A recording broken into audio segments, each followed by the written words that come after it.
Hi friends, welcome back to our channel. ఈరోజు మనం చూడబోయే వీడియోలో వృషభ రాశి వారికి ఫిబ్రవరి నెల ఆఖరిలోగా వారి జీవితంలో కొన్ని మార్పులు అయితే జరగబోతున్నాయి. ఆ మార్పులు ఏమిటో, అలాగే ఈ రాశి వారు ఈ నెలలో మరిన్ని శుభ ఫలితాలను పొందడానికి ఏ దేవత ఆరాధన చేయాలి అనే విషయాలను తెలుసుకుందాం. ముందుగా మనం ఫిబ్రవరి నెలలో గ్రహస్థితి ఎలా ఉందో తెలుసుకుందాం.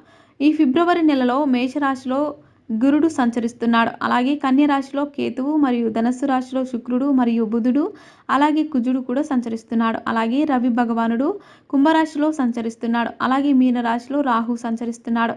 అలాగే వృషభ రాశికి అధిపతి అయిన శుక్రుడు అష్టమ స్థానంలో సంచరిస్తున్నాడు. అందువల్ల ఈ రాశి వారికి ఈ నెలలో ఆర్థిక పరంగా ఎటువంటి ఇబ్బందులు ఉండవు. అలాగే ఈ రాశి వారు ఈ నెలలో శుభకార్యాలకు, అలాగే విహారయాత్రలు వెళ్ళడానికి మరియు తీర్థయాత్రలకు వెళ్ళడానికి డబ్బులను ఖర్చు పెడతారు. అలాగే ఈ రాశి వారికి లాభస్థానంలో రాహు ఉన్న కారణంగా వీరికి ఈ సమయంలో ఏదో ఒక గిఫ్ట్ రూపంలో ధనలాభం కలుగుతుంది.